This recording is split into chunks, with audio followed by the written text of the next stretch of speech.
Yeah, that's crazy. I should be good now. See what's going on.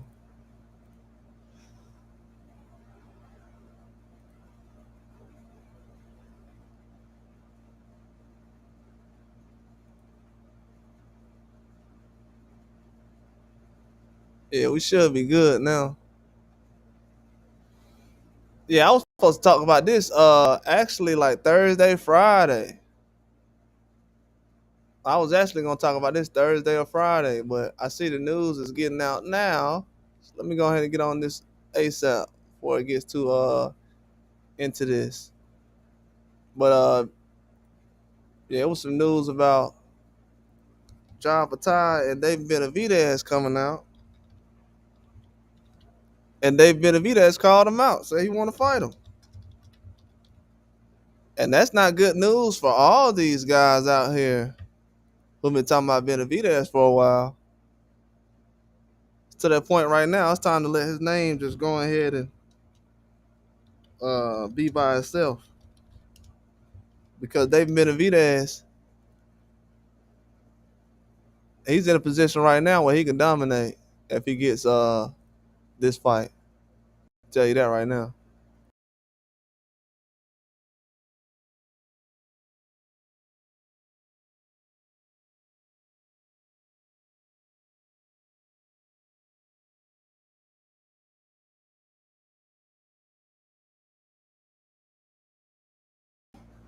But yeah, it's a crazy situation right now, David Benavidez. I'm trying to you know,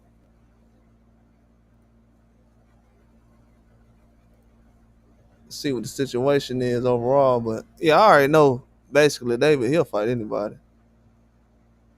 He said he'll fight anybody, and you know, hopefully they'll get the picture after he does this call out, but they'll know a lot better in the future. That's why I was saying, bro, for this guy to get trolls, come on now.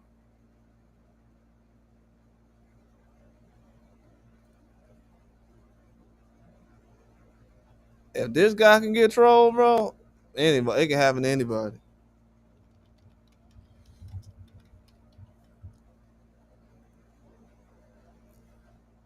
I just can't find a reason behind that at this point.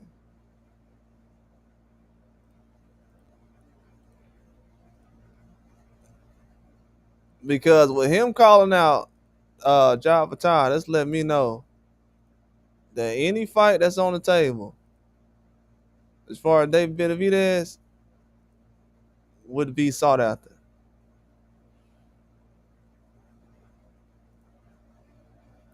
Yeah, so for people to not think he's like that, he's definitely like that. Calling out all the best fighters, uh, guys who people really don't want to get in the ring with.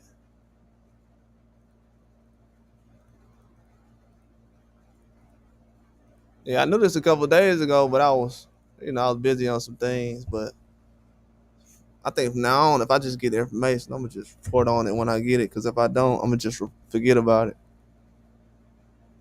But yeah, Benavidez is calling out everybody. He said he'll fight basically everybody except Usyk at this point. Um, feel like Usyk is just a little too good. But as far as Opetaia, yeah, he'll fight him. Definitely will fight him. I had made a thumbnail days ago, and I thought people would actually realize what Benavidez was talking about, but I guess they didn't look into it that much. But the cruiserweight champion right now, who people consider the most dangerous cruiserweight, has basically said he doesn't have many options. He was looking at Bivol and possibly heavyweight in the future. Then Benavidez comes out of nowhere and says, let's make this fight happen. It works for me. And then, Morel already has a tough fight coming up with Katsiav, and then you got this fight that possibly can be made. Now, this is why they call this guy the Mexican Monster. Even Mike Tyson knew before he even had a resume or everything else. The man, Mike Tyson, literally called another man a monster. And people are like, wow, why are they calling him a monster? This is why. The man fights anybody. This is why.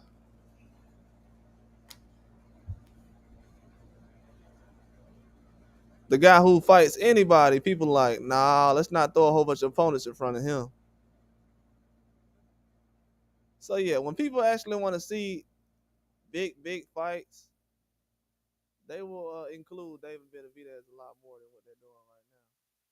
But the people in the past few years have been saying he doesn't deserve it.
Yeah, I'm good now. I don't know why that microphone was going in and out.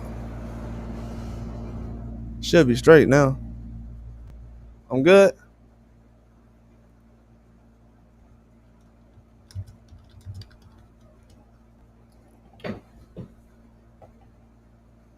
Yeah, hopefully everybody can hear me now. But yeah, David Benavidez, he's come out and challenged Opetaia. I found this out a few days ago. It's probably almost a week old, but I forgot that this was being reported. But if you look at his last couple of days, he had a thing he put on his Instagram post. I think I got this like Friday, and it had said he wanted to challenge Jai Opetaia. And I told everybody at cruiserweight, Benavidez was gonna be challenging himself at that weight class. But what people don't realize is he wanted to fight everybody at 68, 75, and cruiserweight 200. But they call him a weight bully. So what happens when the weight bully or somebody you consider a weight bully goes and fights people or chases the guys who are heavier than he is? So now people are gonna have a hard time with the narratives around David Benavidez's name because now he's chasing people that's considered the boogeyman. And right now, a lot of circles say nobody wants to fight Avatar. I'm here to tell you that's not true. Zerto just said that he's our. Well, I'll report this after I get off here. I have another report about something that Zerto said, but Benavidez has been in talks with more people than people realize, and he's going to have a lot of fights be made over the next couple of months. Really, the next couple of years. Anybody who's not named Usyk could possibly be in the ring with David Benavidez if they're a cruiserweight, especially, and a light heavyweight. I've seen a couple of guys say that David Benavidez should fight them, and but he's trying to fight guys they actually lost to already. So he's trying to beat the man who beat the man.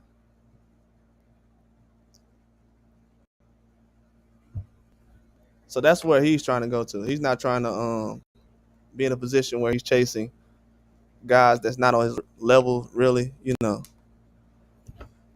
I know a lot of people saying, well, Benavidez should reach back and fight this person. If he's calling out Jai Opetaia, he doesn't need anybody to put together a fight for him. And this has been the thing that Canelo kind of ruined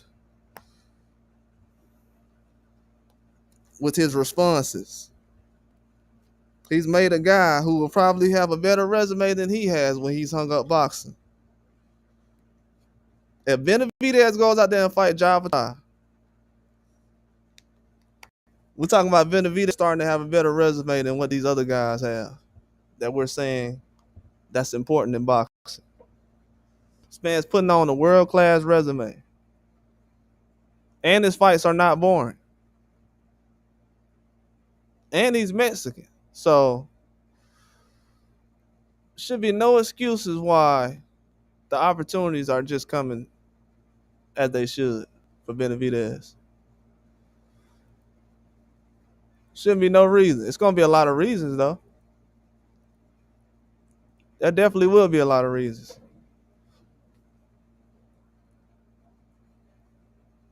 But one thing they always say was he was too big. This man goes out here and defeats cruiserweight champion. Everybody will have to eat all their words.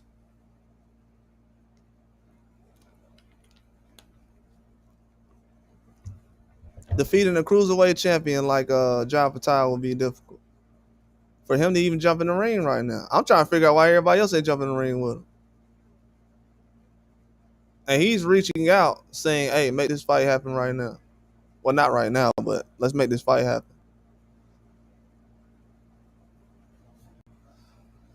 Yeah, man, we need more boxers to do that, man. Right now, we have a lot of boxers who haven't done what Dave Benavidez has done in boxing that are feeling like they earned a lot of positions or opportunities in boxing. And I'm trying to figure out who those guys are. If this man goes out here and fights this guy, he's going to be number one pound for pound. He beats him. Guaranteed. There won't be no ifs, ands, or buts about it. Yeah, boxing definitely needs this. He goes out here and defeats this man, he'll be undefeated. And he'll be undisputed because he's going to go fight Zerto. So, yeah, undefeated, undisputed. Yeah, that would be considered number one pound for pound. That's why if Benavidez is able to beat Opetaia, it's gonna make everybody look bad. Be honest with you guys. It's gonna make everybody look bad. He's asked everybody in boxing for an opportunity to fight. They made it difficult. You've had sanctioning bodies and everyone else kind of step in and rematches here and things like that. And now you got him going up two weight classes, going from 68 to 200. And the guy's going dominate?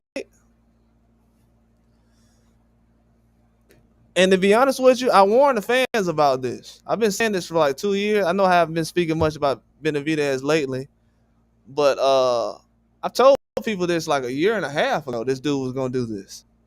I don't know if everybody know it or not, but I told everybody a year and a half ago, hey man, watch out. This guy might be able to go to cruiserweight and make something happen. People say, oh, he needs to go up to light heavyweight.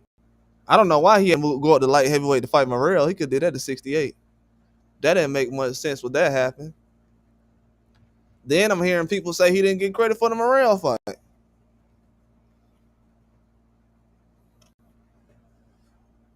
So how many? I'm confused. Were there real boxing fans asking about Morrell to fight Benavidez and he doesn't get credit for it?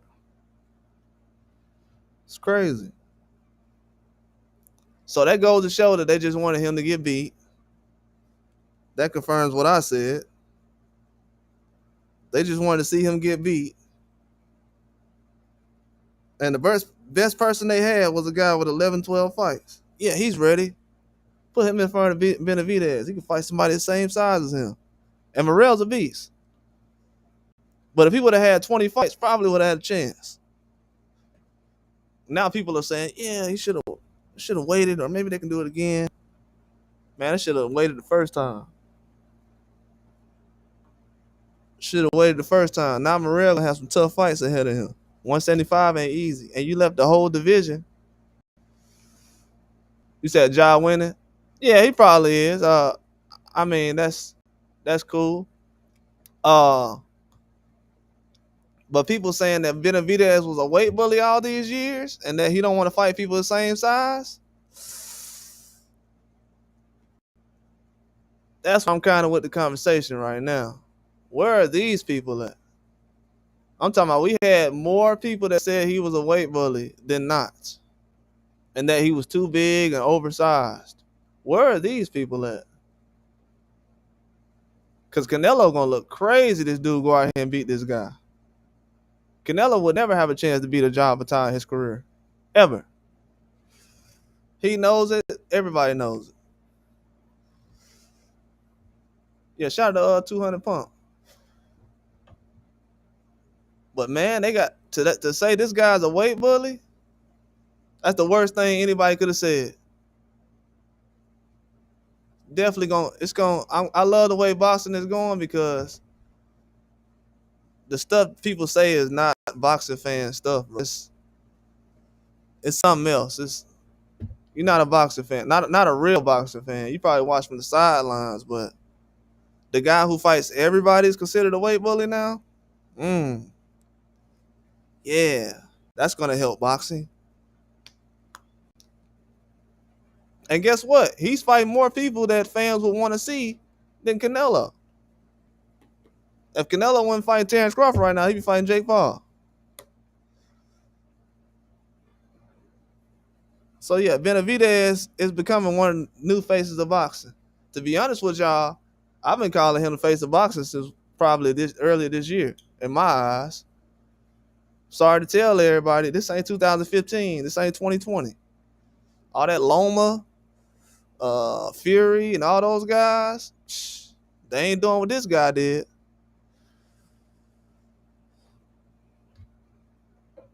They're definitely not doing that. Benavidez moved up to a whole nother weight class and took a fight the fans wanted to see.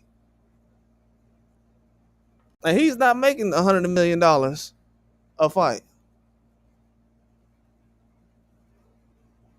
This man said, "Pay me nothing to basically fight Canelo. Give me the minimum, and I'll fight Canelo."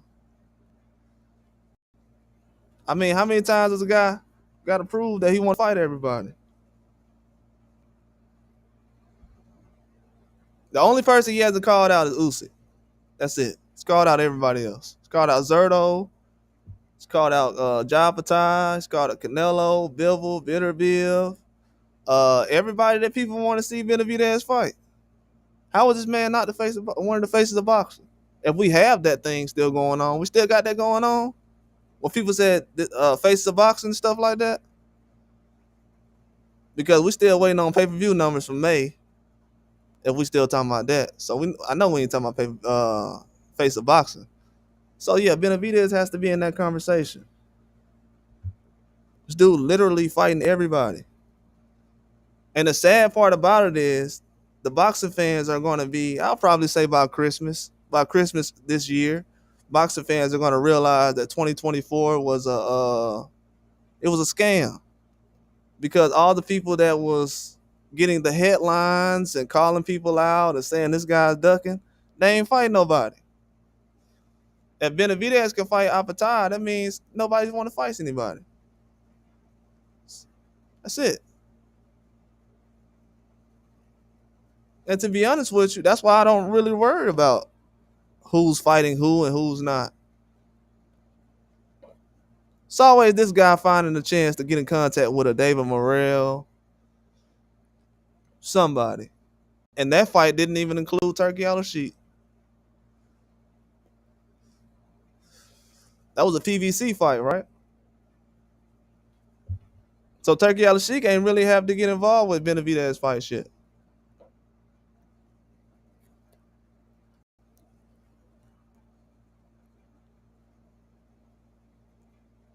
Yeah, man. It's gonna be a lot of apologizing going on in the next couple of years, or it's gonna be a lot of faking until I make it. Because I don't even know how people let this guy get called a weight bully with the level he fights at. And then people say we want to see exciting fights. We're tired of seeing boring fights, and these guys don't want to fight. Let their hands go. I mean, this guy lets his hands go and puts on exciting fights. I mean, the dude fought on co-main event for Tank Davis, and that fight was talked about just as much as the Tank Davis fight was. The man won the fight, and everybody said he looked bad in the fight, and he beat a guy who possibly can go in the Hall of Fame. Yeah, man, that dude trash.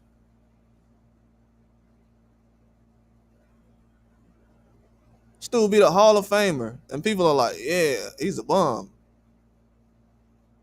Come on, man. Like, who's covering boxing these days to the point where they're actually gonna tell the truth?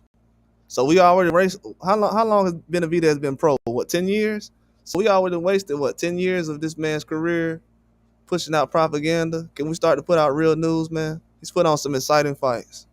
We have fans out here begging people to put on one exciting fight, and this man is putting on exciting fights. I think he just started charging for his fights, which I would too. I mean, if I gotta beg people to let their hands go, I would definitely charge too. But Opetaia, I've noticed he wasn't really eyeing Benavidez. Yeah, I understand, John. They been getting crazy these days, bro.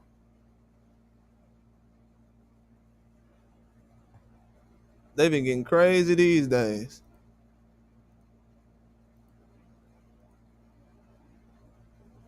I mean, there's a lot of things going on in the sport of boxing right now, but they've been getting crazy lately, which is good. You know, you always got to have rivals in boxing. But man, when I tell y'all this is the guy right here, this man's gonna do everything you need somebody to do in boxing. Everything. This man is gonna do everything you need in boxing right here. And Canelo is gonna be known as the guy who said, "Man, he don't deserve nothing." That's the worst part about it for me. I don't know if people understand it or not, but because Canelo turned down this fight with him, it's gonna make it look even worse. It's gonna make it seem like Canelo was so scared.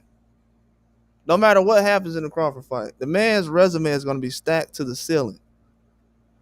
He's gonna make sure he fights everybody in boxing by the time he leaves.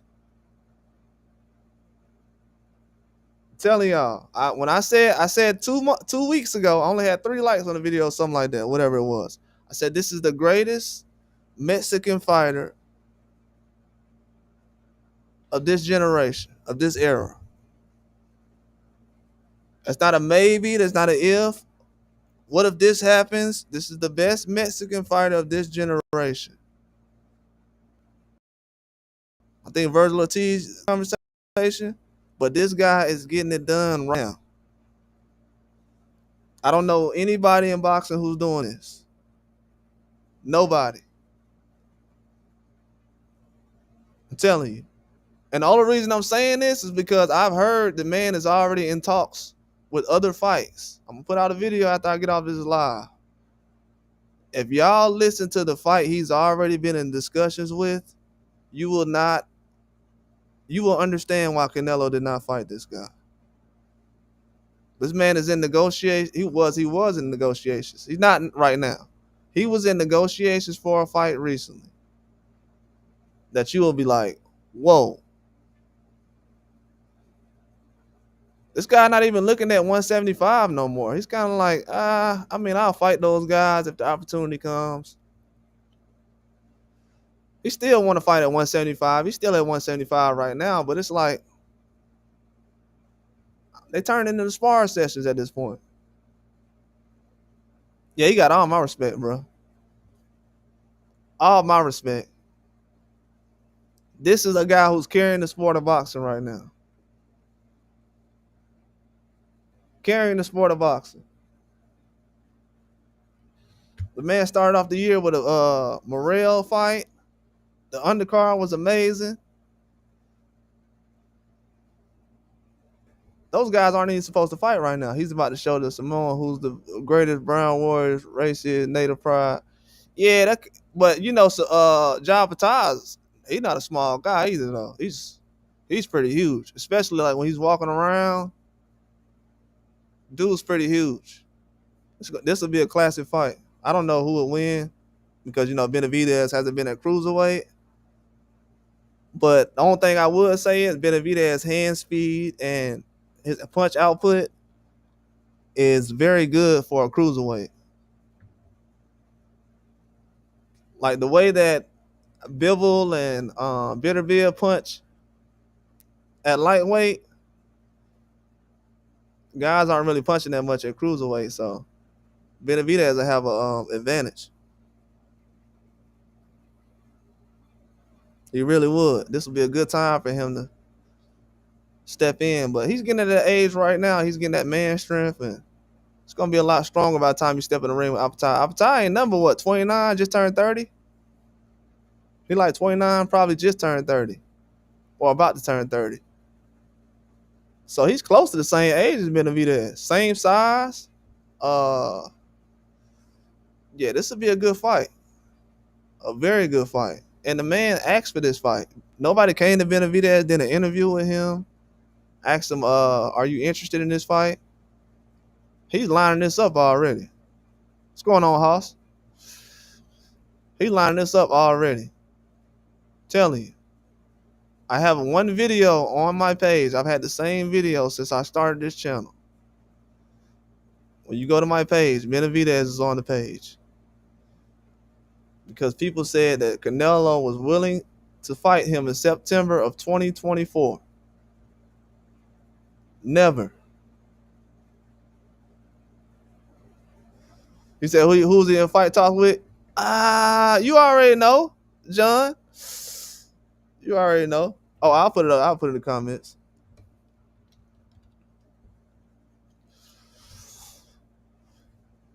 Oh, yeah, man. But a lot of these fights that's happening right now with Benavidez, bro. Well, I'll tell y'all right now that since y'all on live, ain't gonna be no secret. Well, Benavidez Zerto came out recently when they was having conversations with him. And he said that he's already been in talks with Benavidez for a fight. The man said he's already been in talks with Benavidez for a fight before, so it'll be easier to make. I don't know if that was at 75. If it was at 175, that kind of proves what I was saying about Benavidez been calling out Zerto a long time ago. But they've already been in discussions, though.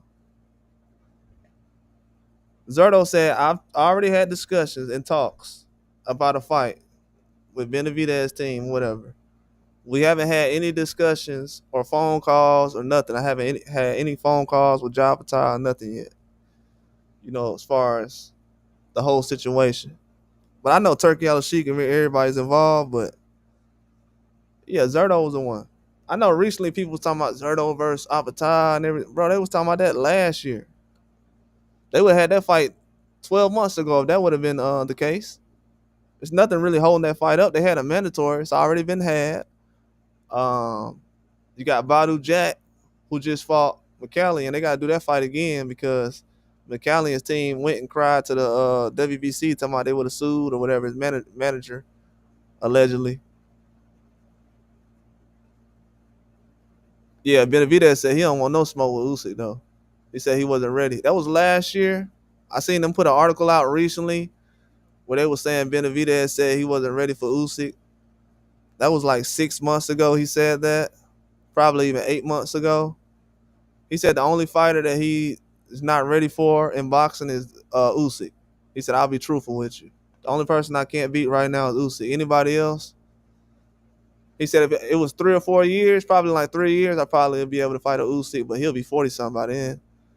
He was like, but anybody else I'll be able to handle, but Usyk, yeah, Benavidez said Usyk is too much for him. Opetaia, as we see right now, this picture right here, Benavidez, guy Corey Lee Boxing, shout out to Corey Lee Boxing. He said this will be dope for the fans. Benavidez said, let's make it this fight happen.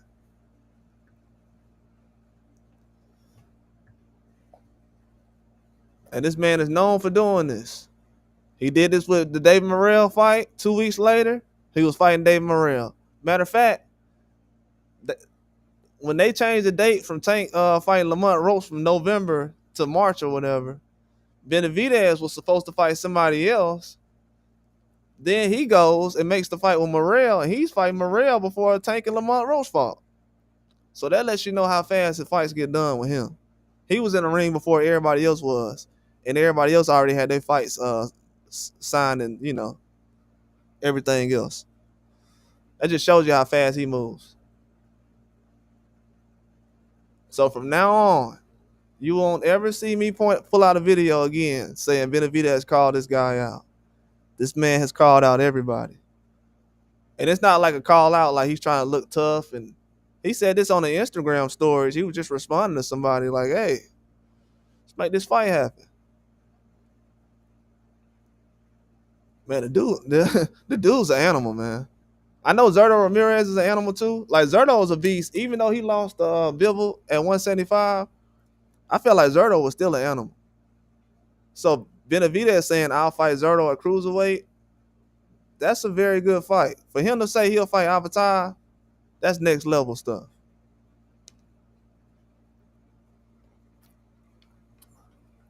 Yeah, David gonna be number one soon. He beat this guy. I'm telling you. Two people to watch out for right now, David Benavidez and Nakatani. Those two guys right there, and they in my favorites list. Nakatani my favorite Japanese fighter, but Nakatani and David Benavidez, don't be surprised one of those guys be number one pound for pound next year. Being real. Do not be surprised. Because everything people want to see Canelo do, Benavidez is doing. Everything people want to see Inoue do, Nakatani is doing. There are too many fighters in boxing that will fight whoever you don't want to fight. If there's a superstar in boxing, he feels like he's too good to fight somebody else will fight him. That's always going to happen. Canelo never got in the ring with Darrell. Caleb Plant got in the ring with him. He never got in the ring with Benavidez. Caleb Plant did. It's always going to be somebody there. And guess what? Caleb Plant made a name off of both of those fights. I heard people bragging a couple of weeks ago that Caleb Plant went 12 rounds with David Benavidez. So you always going to have a chance to become a superstar in boxing, but it just depends on who's going to take the bait. Yeah, Zurdo, a beast at cruiserweight. That's not an easy fight for Benavidez at cruiserweight. These ain't easy fights.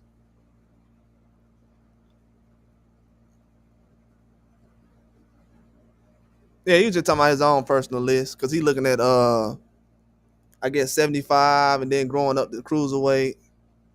I think that's why he said it. Yeah, I feel you on that, Costa.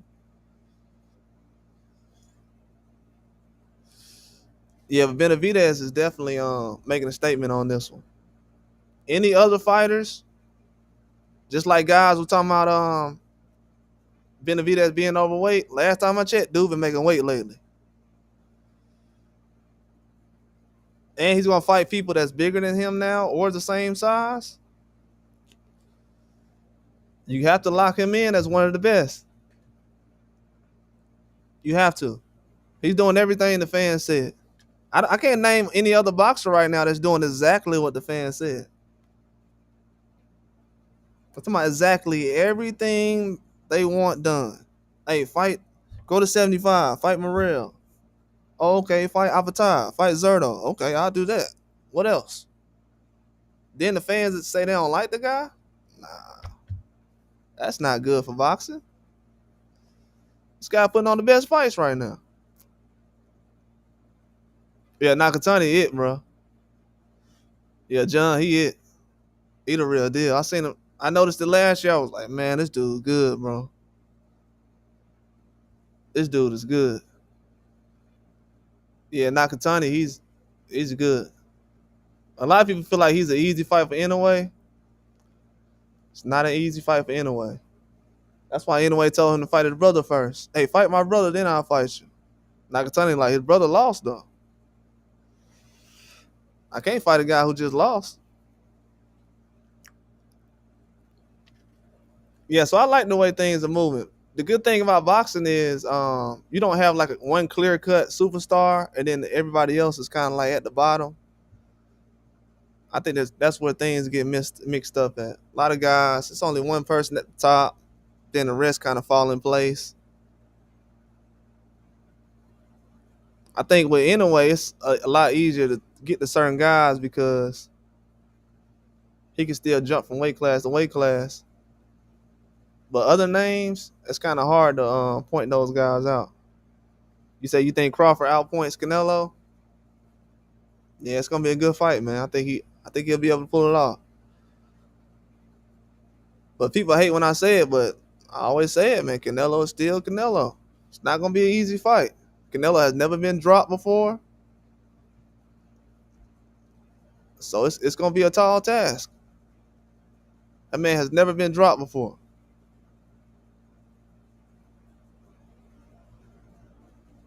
Yeah, he a favorite fighter, favorite fighter. I'm talking about, man. When he put that Morrell fight together, I said no way they gonna fight in February 1st. No way.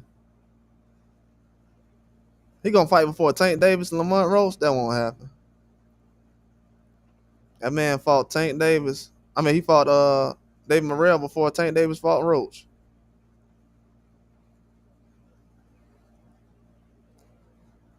Yeah, that's crazy though because when Cinco de Mayo comes around, you gonna need them. Yeah, Hall State they crazy because when Cinco de Mayo comes around, I've been thinking about this.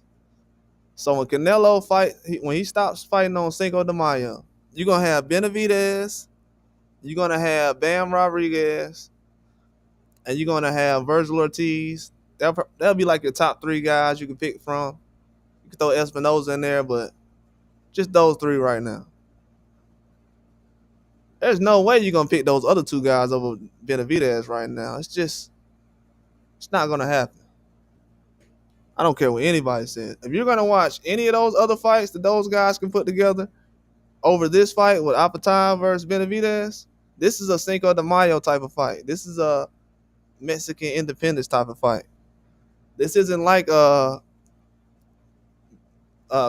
versus Berlanga. If he gets in the ring with Opetaia, that's a home run fight.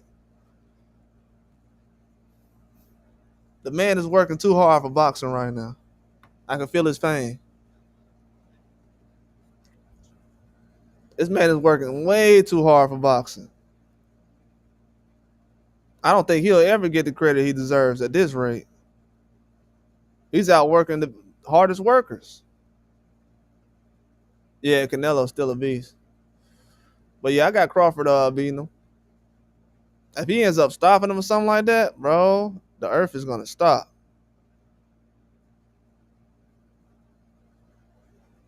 Yeah, I done seen Crawford do some crazy stuff though, bro.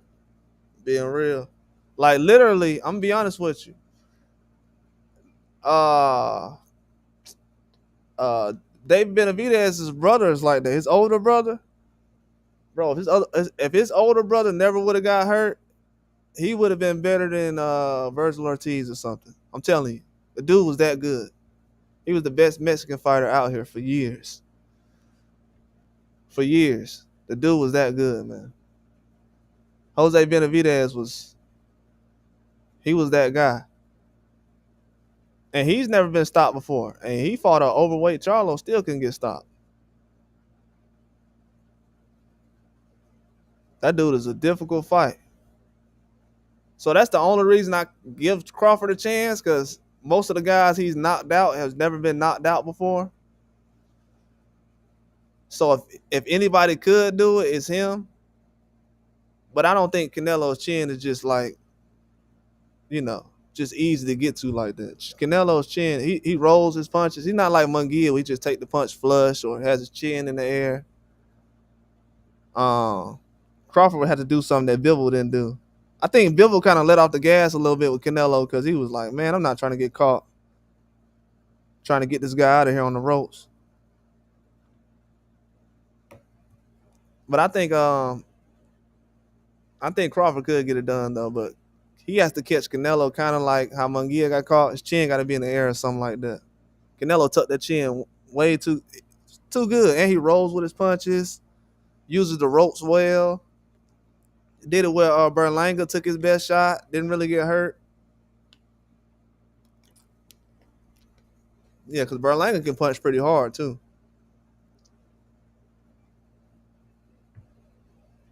But man, I would love when oh yeah, David Benavidez brother, his older brother, the one who Crawford fought, he ended up stopping. The one who Charlo fought, yeah, Jose was a beast, bro. He's a beast. He's still a beast. He's still a beast. I think a lot of those guys over there in PBC they gained a lot of weight not being active, but he's a beast. Yeah, he's never been stopped before. He never been stopped. Earl Spence, that was his first time being stopped. Sean Porter. Yeah, Crawford he be stopping guys for the first time. That's the crazy part about boxing, man. It happens like that all the time. Guys get stopped for the first time and it gets embarrassing. Kind of like what happened with Cambosis last night. Cambosis, him getting stopped that first time, just makes it easier now. Especially when guys going to the body, just after you go down that first time, it just gets easier after that. But yeah, man, I just hope the fans really appreciate what David Benavidez does for the sport of boxing, because um, he's a Mexican fighter, Ecuadorian fighter, but man, I'm telling you, this I've been watching a lot of guys growing up. I haven't seen anybody like this guy. Just being honest. I haven't seen nobody like him. I'm a huge fan of Crawford. I caught him early. I was on to a lot of guys like Tank early. Before he turned pro, I knew about him. But Benavidez, I'm telling you, bro, he's a different animal. I would think the people I see that's closest to him is like a Haney or somebody who will fight anybody. But top of my list right now, it has to be Benavidez. Even Crawford, you got to realize too. Even Crawford was like, and man, I'm a huge Crawford fan. I don't know if everybody knows it, but even Crawford, he was like, I don't know about the Canelo thing. You know what I'm saying? He had to think about it, like even though I knew he had a good chance of competing with a Canelo, he still was like, I don't know about that. It's pretty high. Benavidez is like, man, everybody except Usyk. Let's get it done. Anybody except Usyk. And people might not believe what I say next about something else. But y'all might not believe this if I say this. But Usyk was in talks with Jake Paul, man.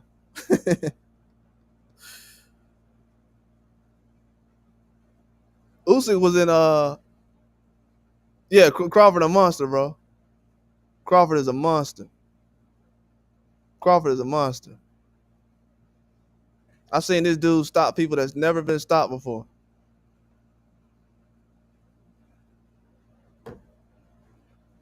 You know what I'm saying? Never been stopped. So it's kind of like, man, that's kind of crazy. Even when people didn't realize it when I had said it 2 years ago, I was like, man, you got to realize Spence was walking down Crawford. He just was getting dropped and getting caught with a lot of shots, but the man was walking forward. Just couldn't handle those shots. But the thing about Canelo is, man, he knows how to roll punches. He knows how to use his size. So if he's fighting a guy who's close to his size or smaller, he definitely loves that. But I've come to find out that guys like him and Tank, they like to fight taller guys, bigger, taller guys. They grow up fighting taller, bigger guys, longer arms, easier to hit. Tank catches a lot of tall guys when they're wide, like Barrios or Leo Santa Cruz. People will say, but yeah, Santa Cruz is kind of skinny though, but he's wide and also he's taller. And Tank didn't have to do much to get the throw that uppercut.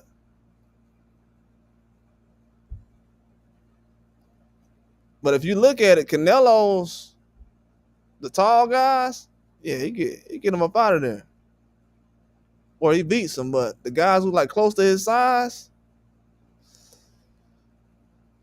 It gets a little more difficult, just from what I've seen. That's what any boxer though. If you got more to hit, that's a good thing. For guys a bigger size, like when Fundora, a lot of people feel like they love to fight Fundora. A lot of guys said that recently. Man, I would love to fight Fundora. He's 6'5", and it'd be easier to hit him. But you got to realize he got long arms and he's nothing but bones. You know what I'm saying? If you look at UFC, a bone getting hit with a guy with long bones like that, bro, that's a weapon within himself. That's like fighting Wolverine or something.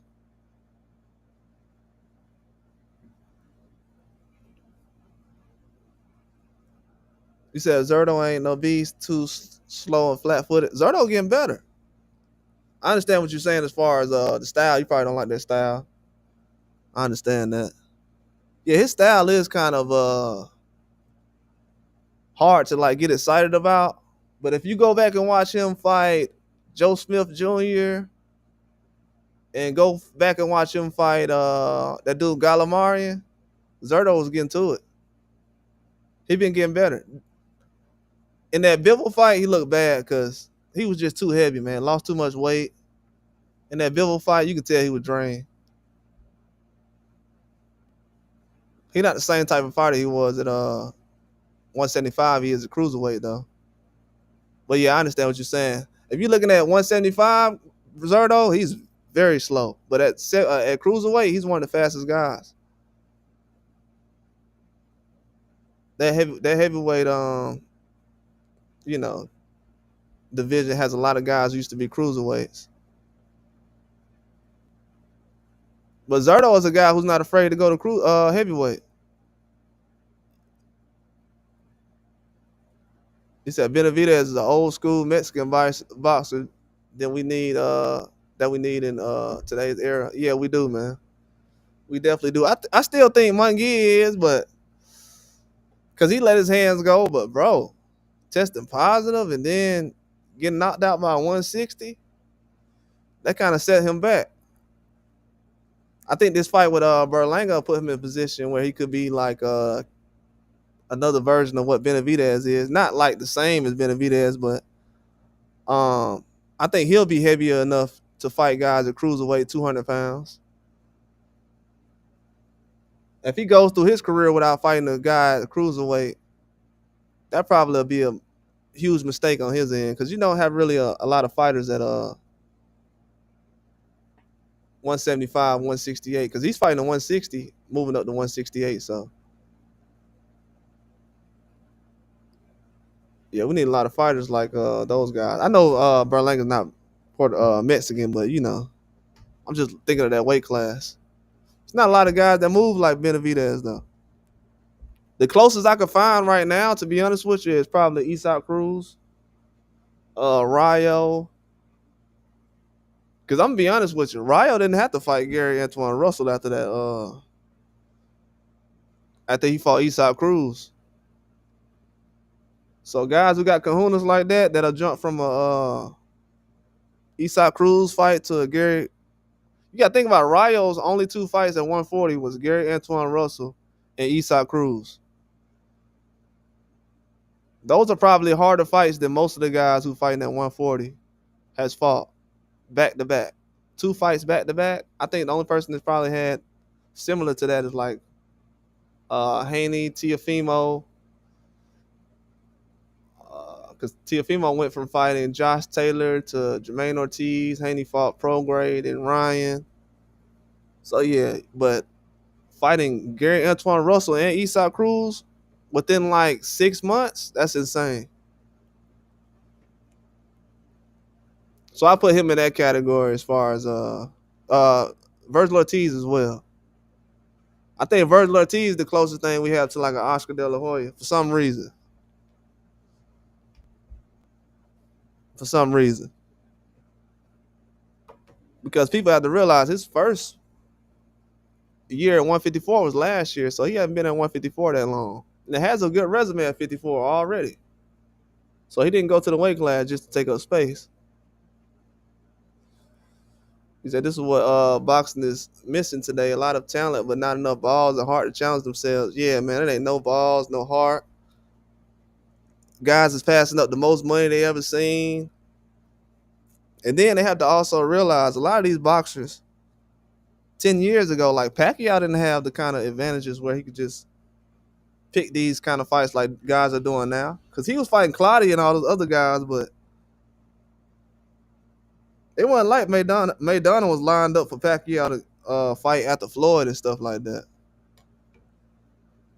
A lot of these guys, after they fought Floyd, they was like, I'm not finna fight Pacquiao.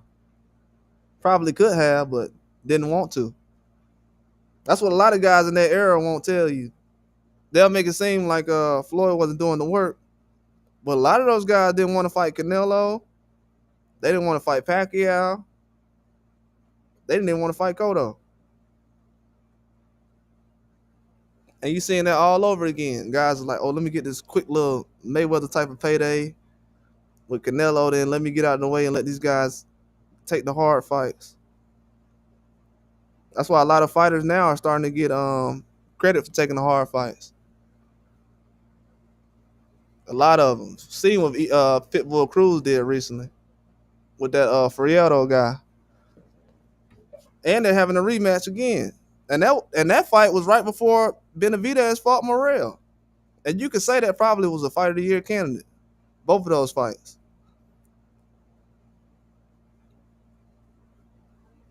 Yeah, that's why I put more stock in the guys who fight anybody besides guys who just pound for pound, everything else. I mean, I love pound for pound lists, but I like guys who fight anybody.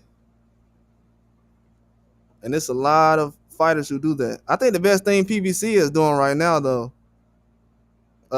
because they did put together that Pitbull fight and Morrell and Benavidez.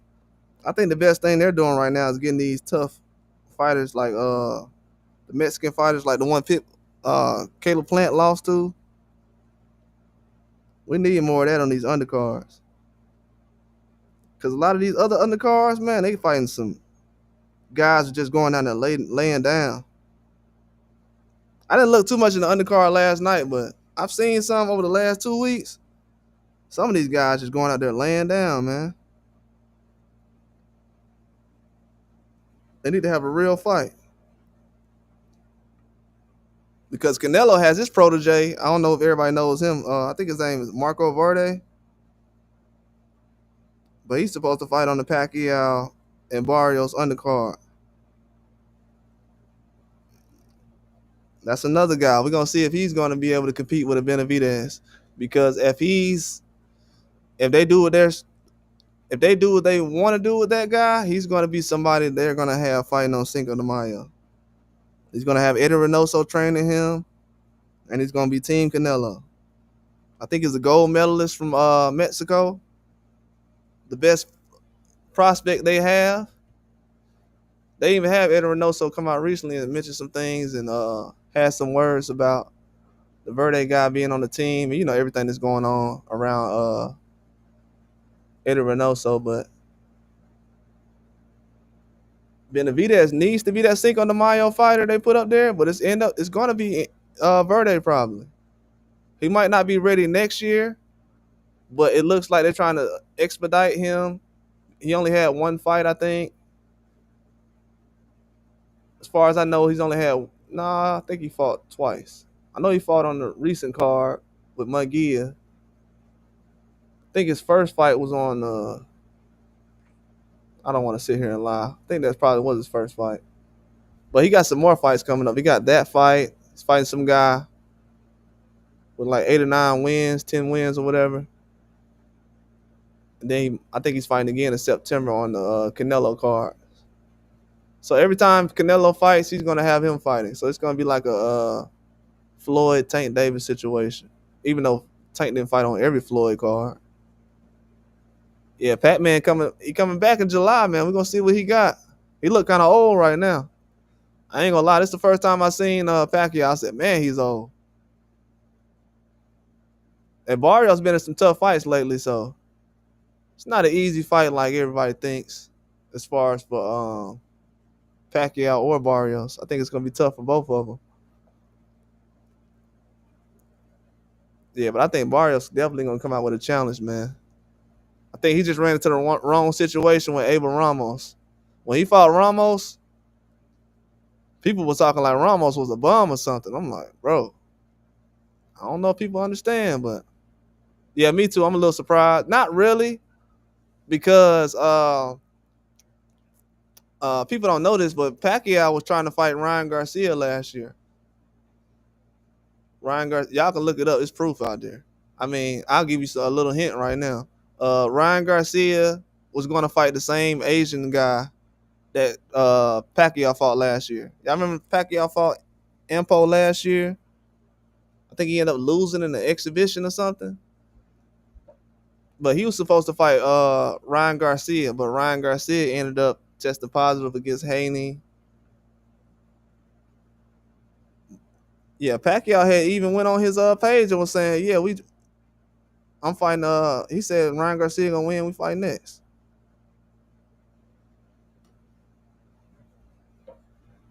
Yeah, he fought last year though, last July. Pacquiao did, but yeah, he was supposed to fight Ryan last year though. That's why when everybody seen me posting fights that Pacquiao was supposed to do, they were like, "What is he doing?" I'm like, bro, these are the fights he's announcing. What's up, Al? What's going on, man? I was like, these are the fights he announcing. Yeah, but as we see, a lot of them have came true because the Barrios one came true, and the Ampo guy.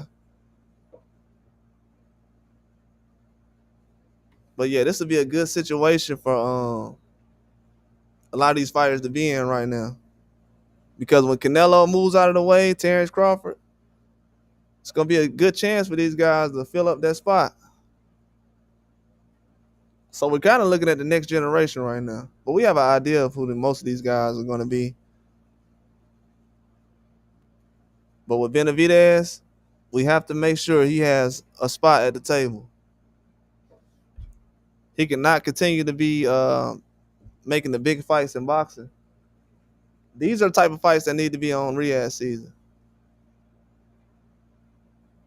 Yeah, Mayweather fought last July too, him and Pacquiao. Yeah, Mayweather and Pacquiao fought last year. Pacquiao was supposed to fight he was supposed to fight Victor Ortiz, the guy he had ended up knocking out back in the day. The guy who was talking to him, tried to apologize for headbutting him, he knocked him out. He was supposed to fight that guy last year, but then he had a contract with John Gotti for a rematch. So he ended up rematching John Gotti in Mexico. But Floyd and Pacquiao fought last year. So when people heard about Floyd and Pacquiao coming back to fight, there was a lot of truth to that, to fight each other, but they had other fights set up. You had Pacquiao had a fight set up in Japan. Mayweather had a fight set up in Mexico. Then he was supposed to fight Victor Ortiz. He had to end up doing a rematch with John Gotti because he already had a rematch clause, I think. No, the fight had got canceled or whatever. So he didn't do the Victor Ortiz fight. He had Victor Ortiz go to Mexico, and the fight got canceled. Then Floyd didn't even show up for the press conference. Yeah, he gonna pass the torch, but it ain't gonna be the Benavidez. It's gonna be the I'm gonna show y'all who Canelo gonna pass the torch to. He gonna pass the torch. They already said it recently.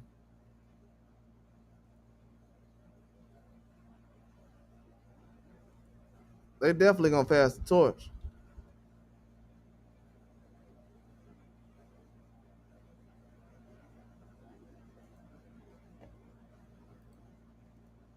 Yeah, this is the next Mexican fighter right here. Do the beast too, but them dates though, he gonna have to go out. But he's the gold medalist, so most decorated uh Mexican fighter in a while. So you know they're gonna make space for him. Yeah, I probably have some more on this yesterday. Well, I was supposed to actually talk about this. You know, Eddie Reynoso had came out recently and was talking about the things a lot of these guys had as far as the PED situation and everything else. But they got a new prospect, gold medalist Marco Verde, most decorated amateur and prospect turned professional in Mexico. He said he got Crawford beating Canelo, but if Canelo wins, hope Turkey get David and Canelo going. I think if Canelo wins, um, they said something about him and Bivol, but it seemed like they're going away from that Bivol fight. It seemed like they were trying to set up Bivol for next year, but they're leaning towards Chris Eubanks Jr. for some reason. The guy Janovic's not even in the running no more. I think they told Janovic no recently. Because if you look at what Janovic been doing, he's only been calling out Canelo, and he's been kind of staying away from the tougher fights at 160. Really hasn't unified much. Yeah, you know they don't look at it like that though. Al, dude's tripping, and David is huge in Mexico. David is huge in Mexico. I don't have the pulse like Pancho does. I know my dog Pancho Villa. He probably knows a little bit more, or probably you Al. But in Mexico, the only two fights I heard them asking for was Crawford and Benavidez. Mexico just wanted Crawford and Benavidez, and that was it. I'm like, man, Canelo could have did that this year, and he would have been the guy. Oh, they want to yeah, you're right. You're right. I ain't even think about that. I was thinking more so of the exactly. Exactly. You right. I already know, Al. You spin facts. That's a fact. Yeah, they want the Spain dudes. Yeah, you right. Yeah, you already know how that goes. Yeah, they're trying to cherry pick and be professional. I'm not gonna lie. The next fight he has coming up, this Verde guy, I don't know if they're trying to make a statement, but it seems like he's fighting a heavy-handed puncher. His second fight. I don't know if they're trying to build some kind of excitement, but this next fight he got coming up, I think it's gonna be pretty tough. I haven't looked at the guy yet, but I've looked at his background. Hold on, Jake Paul fights in 2 weeks. Pretty sure Verde is on the. Bro, my mind works very weird because I'm pretty sure he's on the Pacquiao card, ain't he?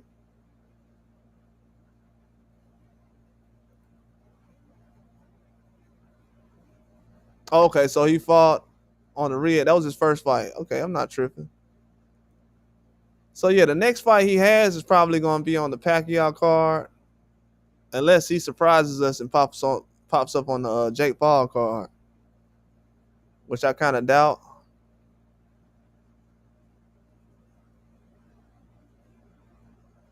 Yeah, exactly. They know all that.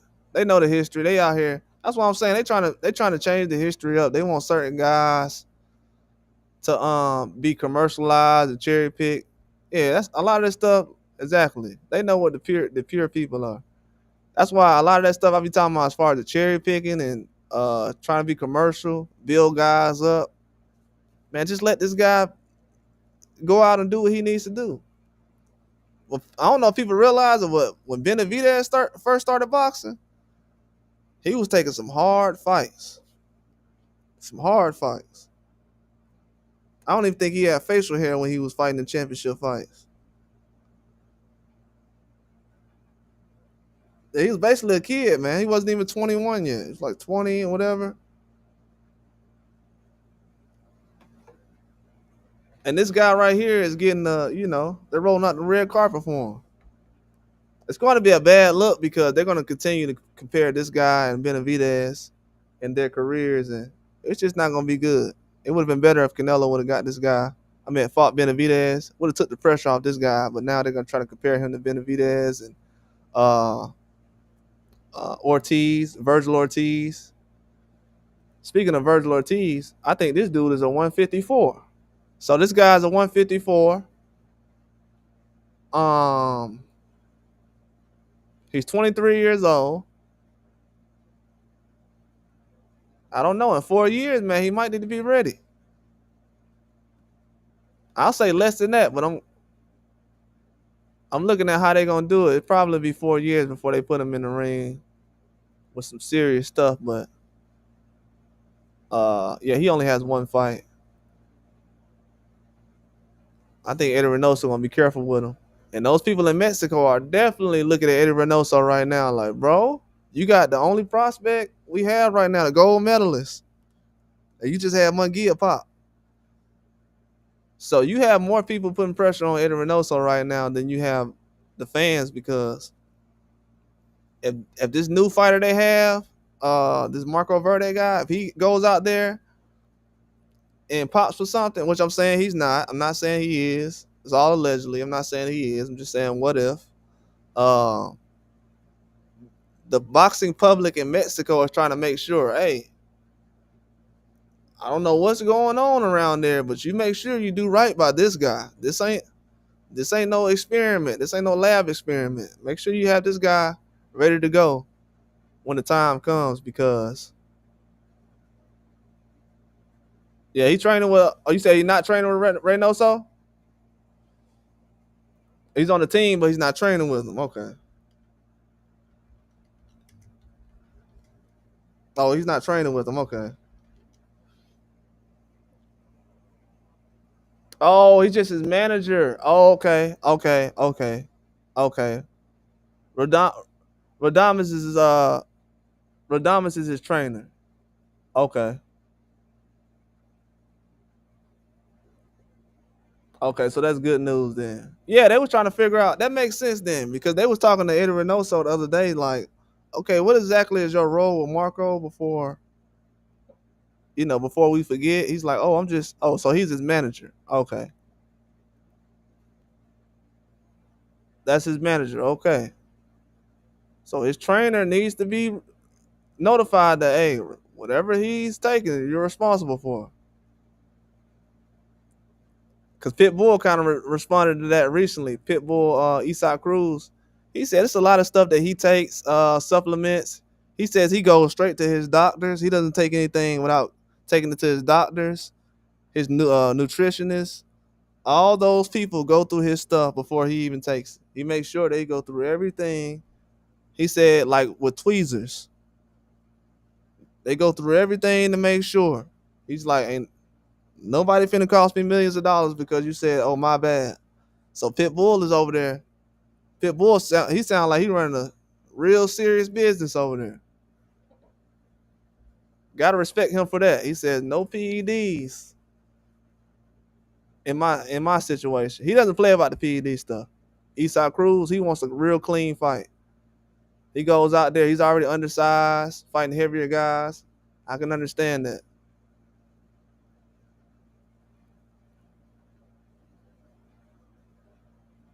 Oh, okay. No, he's actually Al. He's actually his manager. That's not his trainer. I thought he was his trainer for a minute, because they're talking like Team Reynoso. He's his manager. So he has another trainer, I guess the same guy he's been working with. Radamas, that's his trainer. So that's kind of a little better to know.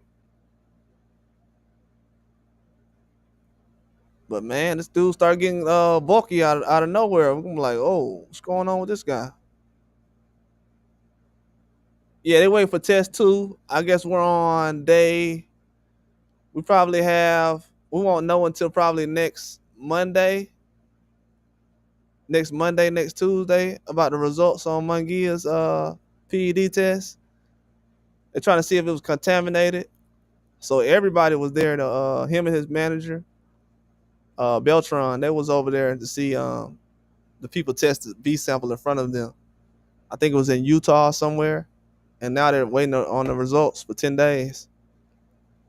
From what I've heard, it doesn't seem like it's going to be much difference, because it was testosterone and Chavez Jr. has said he don't think it's going to be a positive test. Once it's testosterone, they usually don't get that kind of mixed up with anything. And it's kind of hard to test for testosterone or get it a contamination with testosterone in it. And then, Pitbull said the same thing. I'm not gonna. Basically, Pitbull was like, I'm not gonna run into a situation like this. So he just told everybody the details about what he goes through.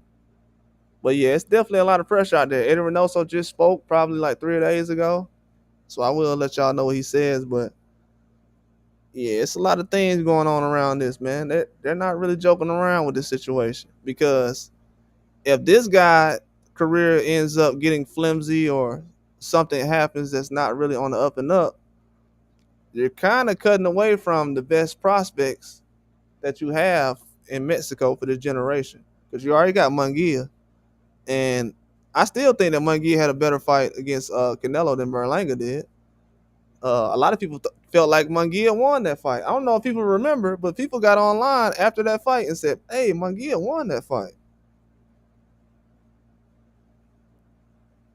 So he let his hands go in that fight a lot.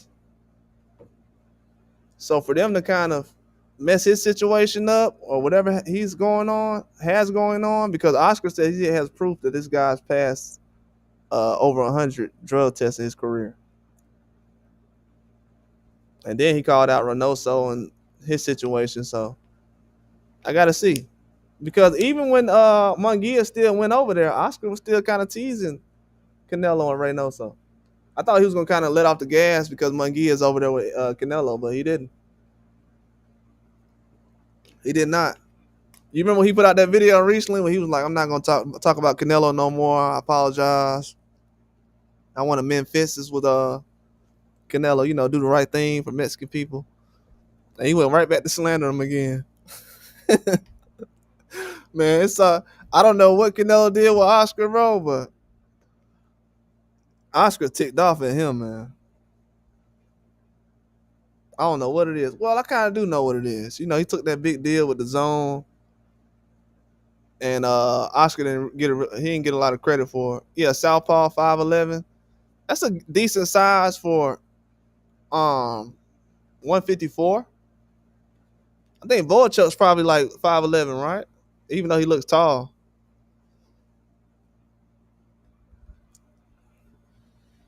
But I think this guy might end up ending his career around 168 probably.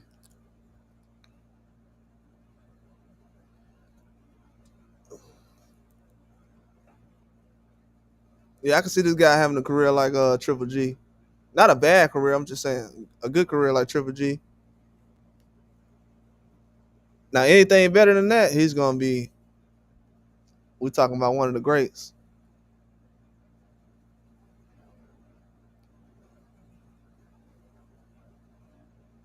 Yeah, we definitely got to see, man. We're talking about a guy who's gonna be coming after Canelo Alvarez, bro.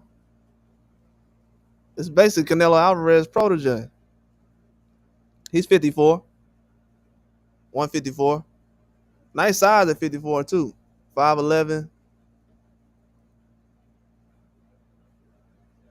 Yeah, it's 54.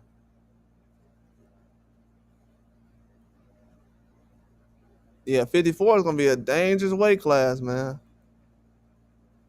They're gonna have to bring him along slow.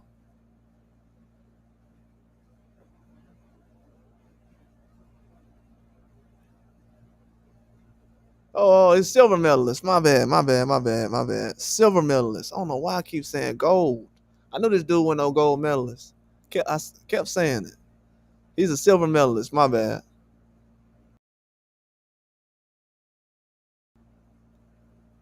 I haven't seen of him. Is pretty. He doesn't have like an amateur style that really you can figure out everything he can do, because he fought that guy Nissan Dev, the Indian guy, the Arabic guy who fought over the weekend. He fought him in the Olympics, and that guy's pretty good, and he beat him. Yeah, I don't think he's hype. I don't think he's hype. Yeah, I don't think he's a hype guy. I don't think it's all hype. At first I did. I was like, this guy sounds like hyped up, but nah, he had a strong division he was in. I mean, a strong weight class he was in for the amateurs.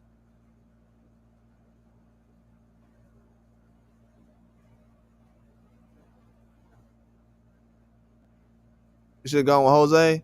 Yeah, man, they, dudes acting like Jose just the worst trainer ever. I don't know where that's at. You know, the whole Rio thing kind of got people acting like Jose ain't a good trainer. Jose doing a good job with Pacheco. I like that dude Daniel Blancas. That dude a beast, bro. Got the best left hook you'll ever see. If y'all look up Daniel Blancas, look him up. That dude got the best left hook I've ever seen. This dude threw a left hook out. I never watch people throw punches over and over. I promise I don't. I don't watch anybody throw a left hook a million times. This dude threw a left hook. I watched it like 50 times. I'm like, whoa, who is this? That's a guy who's like kind of under Pacheco. I think he's a little younger than Pacheco. But man, that dude's a beast. So yeah, Jose Benavidez has some animals at 168. Yeah, I definitely would have went over there with him. I think with Robert Garcia, that would have been difficult because he has so many people over there. Because Munguia, he looked at, I don't know if he looked at Benavidez, Jose Benavidez. I know he looked at Robert Garcia. He was looking to choose between Robert Garcia, Canelo, and Eddie Reynoso, and one more person. And I forgot who the other person was. I have it on, but Munguia, the only reason he chose Reynoso and Canelo is because it was like closer to where he was at, and I think Robert Garcia is like further away. I forgot where he's at. I don't know if he's in Texas or Arizona. I think he's probably in California somewhere, but it's far away from where Munguia was initially looking to be at. He was looking at the travel and just had a baby. Where Canelo was at, it's closer to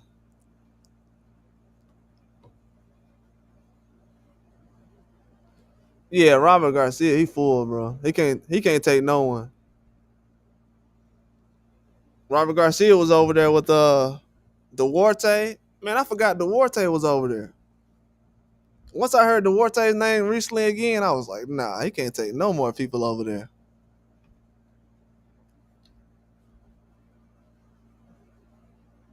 You said Robert Closer? Yeah, I knew he was lying. I knew he was lying. I knew he was lying because I was looking at it. I was like, hey, yeah, man, I knew that. He wanted to use some kind of excuse. I knew that. I'm like, hey, ain't Robert over there too? Because you know, Bam and all those guys. And Duarte, he's from Mexico, so. Oh, he up there in Northern Cali.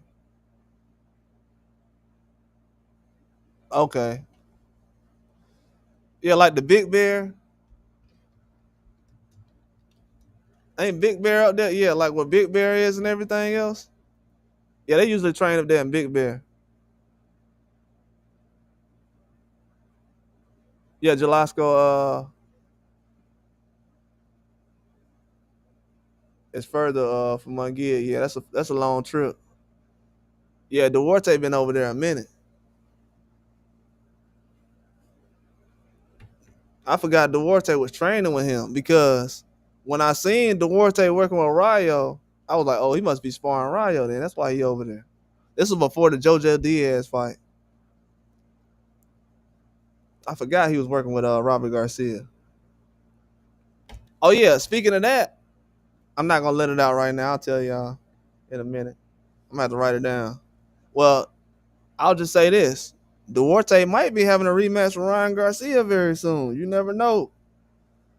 I'm gonna let you guys know that right now. Duarte could have a rematch with Ryan Garcia. That has been some discussions. Duarte still wants to fight with Ryan Garcia. He wants that fight bad. He said, yeah, Canelo team loves to train their big bear. The elevation is different. Yeah, I was wondering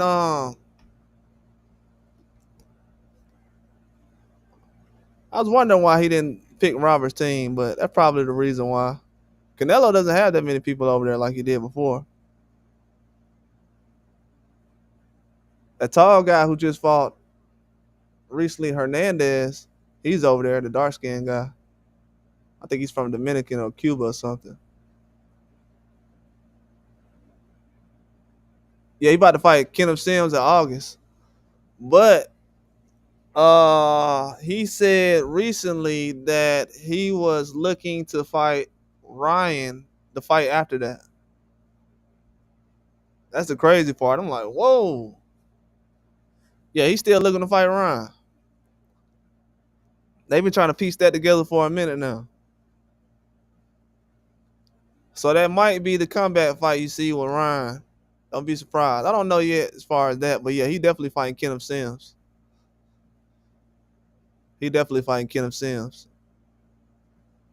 That's for sure. And I don't know if he gonna win that fight, to be honest with you. That's at 47, I think. I think Kenneth Sims is at 47. Unless Duarte's moving up again. Duarte's a big guy. I was surprised he was at 135. You say you're not getting that Ryan fight? Hey, Oscar making them promises. You know he's over there with Golden Boy. He's over there with Golden Boy, and I don't want to say too much. I don't want to say too much, I said. But he is over there with Golden Boy though. And you look at the people that Duarte's been fighting recently. It's all Golden Boy fighters. Jojo Diaz, Kenneth Sims. The other guy he fought last year was a replacement, I think. Because he was supposed to fight Kenneth Sims last November. Kenneth Sims ended up getting an injury. Then he got a replacement or something. But he's been fighting in-house fights, yeah. If you look at his resume. So Kenneth Sims on that Latino night card, he was supposed to fight Duarte. But Duarte wants that revenge for that Ryan fight that he lost. Feels like he had a chance in that fight. Wants to have it again. They asked him, they were like, so how you feel about the Ryan Garcia rematch? Yeah, I want to have that after this next fight. That's what we looking at. I'm like, whoa. Oh, yeah, I forgot about that Regis fight. I forgot about that. He did try to fight Regis. Oh, you say your fam fought Sims and amateurs for Golden Gloves? Yeah, Sims ain't been in no type. He been in the shadow for a minute, bro. That's why it's gonna be good. I was wishing that he would have stayed at 140 because it's so many fights at 140. But I think that's why Oscar got him over there, though. He knows it's gonna be a tough fight. Oscar don't know who's gonna win between Duarte and Sims.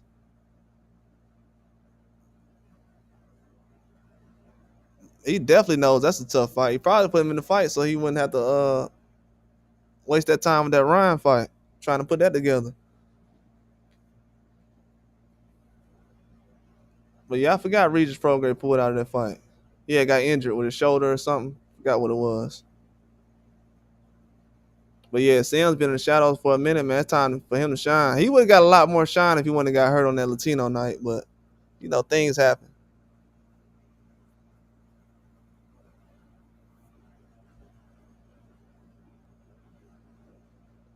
Things definitely happen.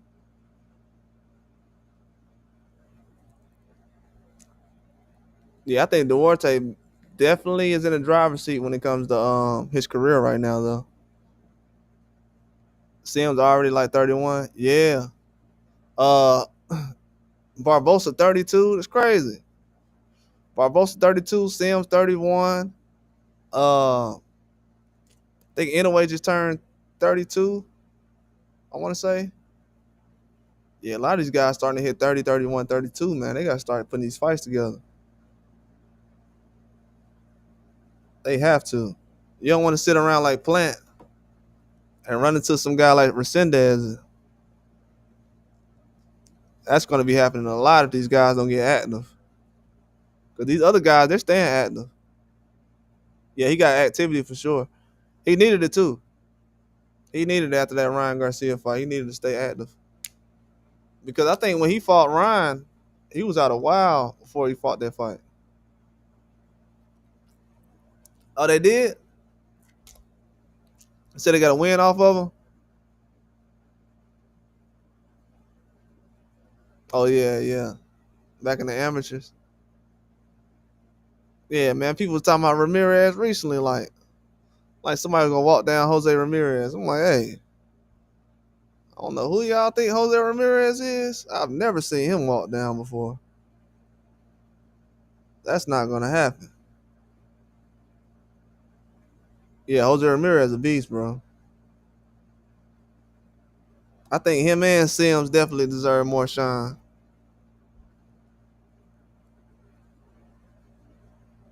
They definitely deserve shine. But yeah, Sims come out with this Oscar Duarte fight. You got the whole summer to get prepared. This the one he need right here. I mean, who knows? If he ends up winning this fight, maybe he be in position for a Ryan Garcia fight. It's kind of how I see things, you know. I think Oscar gonna try to bring Ryan back to earth with a go to boy type of fight, then push him back out there. Really has no choice because you know they did the surgery for 6 months, 6 weeks. It's gonna be close to that fight by the time he heals up, gets back to training. I wouldn't be surprised. I see him jump in the ring with somebody.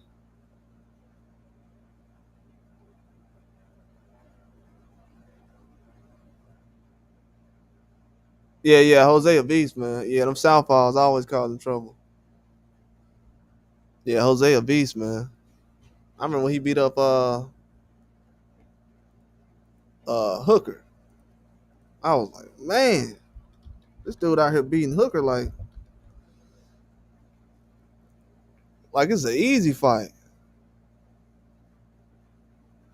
And he stopped Hooker what 6th round? Then he dropped him in the first round. I was like, man, we beat up Hooker. I was like, bro, I don't know why they put Maurice Hooker in the ring with Jose Ramirez.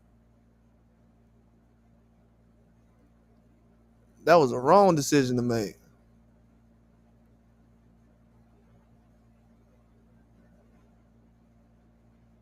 Cause you remember Hooker had ended up he was on a hot streak before that. I think that was his first loss.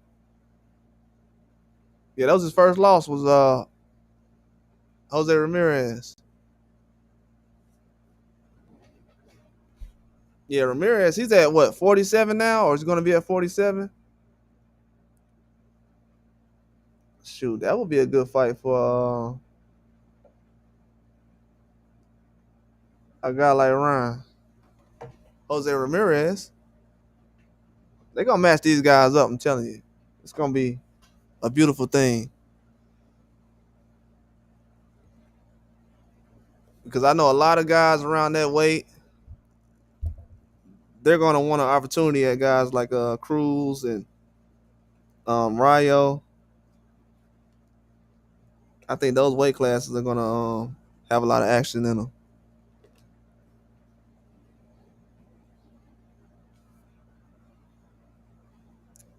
But yeah, man, it's definitely a lot of news coming out right now. But Benavidez, I know people coming in right now, but Benavidez signing up to fight this guy who was an absolute monster. And Opetaia. This man is an animal, man. Telling y'all, this is one of the best fighters I ever seen. I've been watching boxing a long time. I haven't seen many people love boxing like Benavidez. The fact that he loves boxing even more than he used to, it's gonna be scary, man. A lot of these guys aren't in the gym all the time. If you see Dave Benavidez, he's always in the gym. He's always working on stuff. He always has fighters come in to give him instructions or tips on things. He always uses those to his advantage. Uh, One thing Benavidez doesn't get credit for is the last fight when he fought Morrell. A lot of people said when he fought Vozick that he was boxing too much and he was boxing scared and he was kind of like he wasn't letting his hands go. The man comes out the next fight against Morrell, lets his hands go the entire fight. Just small things people look past where it's like, man, this dude is breaking all the rules in boxing. Everything you shouldn't do. You shouldn't punch when another guy's punching, throwing a whole bunch of shots, and you're leaving your chin in the air, and there's a lot of stuff that goes on. And this man just boxes. Has to be one of the most entertaining fighters walking around right now. If he's not, he's close. If he's not one of the best, I would say he's close to being one of the best. Because for him to call out Ja Opetaia, I'm gonna be honest with y'all, it's gonna take me a long time. I've been knowing this since like Thursday or Friday. This whole weekend, I've been saying, how is this possible? Like he's trying to fight this guy now. He just fought Morrell, but that's why he's a monster. And I had to realize too, it's not a lot of people that Mike Tyson called a monster. And what's weird about that is I was already saying to myself before Benavidez even fought Darrell, I was like, bro, I haven't seen a young guy move like this who wants to fight anybody. He's jumping weight classes. He's talking to legends like they're sparring partners. And the guy's not just talking trash. And like Canelo was saying, I don't like the disrespect. Bro, he's not being disrespectful. He talks to everybody like this. Every guy that he runs across, he lets them know it's possible you might get knocked out if you want to box with me. He did it with Caleb Plant. He done it with Morrell. He did it with not Morrell. Well, yeah, he did it with Morrell, Darrell. What's the other guy who got mad at him?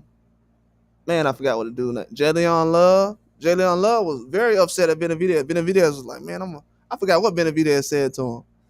And he was like, man, nah, you can't talk to me like that or whatever. I'm not no bum fighter or whatever. Something like that.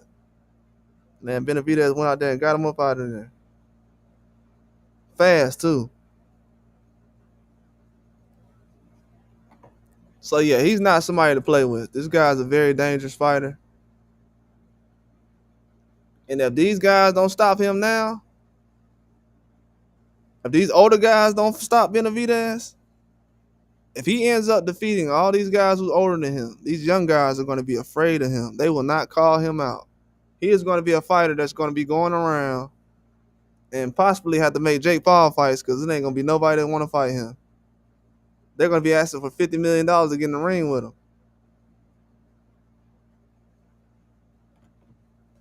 Because I like Ja Opetaia, but man, if he able to beat this guy and get in the ring with him, the dude is going to be number one pound for pound. So the Mexican monster is asking, he wants to jump in the ring with the boogeyman at cruiserweight. This is a guy that everybody said that was beating up on Tyson Fury last year. I don't know if people understand this.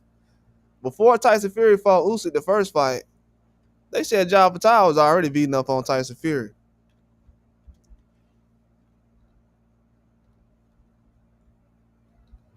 And I was like, what?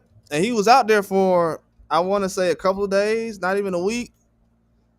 And they got rid of him. They was like, man, get him up out of here.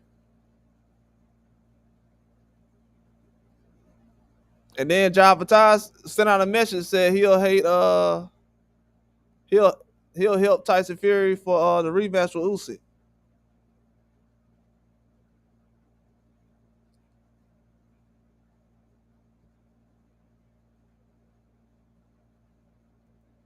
Yeah, man, they say he got beat up in sparring. They say he got knocked down in sparring.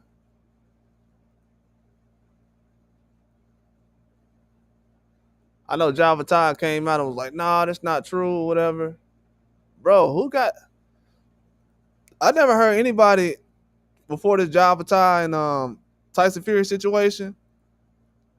I never heard anybody come out and say a guy got knocked out and it never happened. This might be the first time. In sparring, I never heard somebody say that. And then they reported it in the newspaper. The Opetaia knocked down Tyson Fury in sparring session. The cruiserweight champs exit from Gypsy King camp explained. So Benavidez wants to challenge the guy who was in there beating up on Tyson Fury.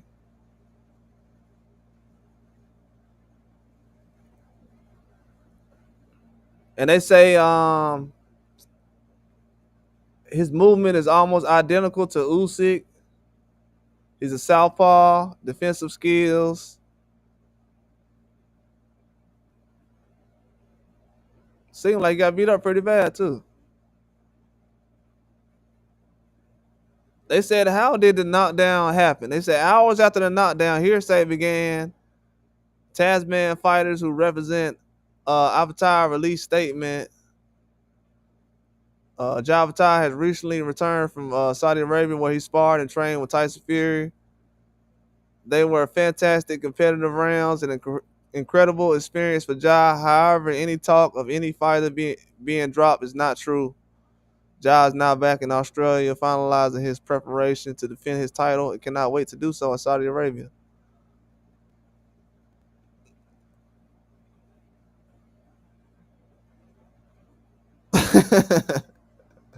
He said I got beat up by a crappy.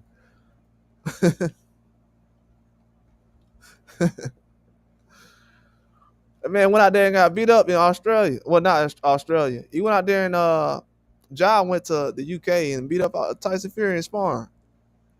And this is a guy Benavidez wants to challenge himself against. And trust me, everybody knows this guy went out there and beat up Tyson Fury in sparring because right after that, there was a lot of news coming out.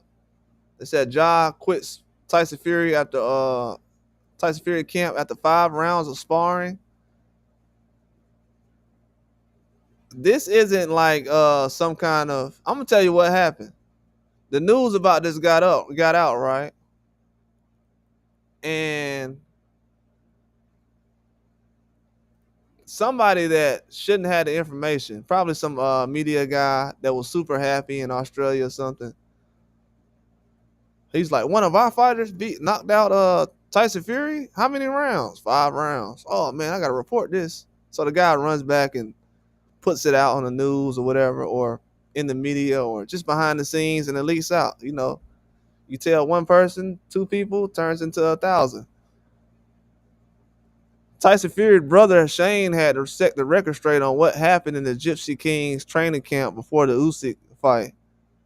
There were whispers that Opetaia dropped Fury in sparring. It seemed that where's it at? So Opetaia left the camp after just sparring 5 rounds. Somebody, oh, here he goes. I can assure you that he never dropped anyone, whether Tyson Fury beat him up or didn't beat him up, or vice versa.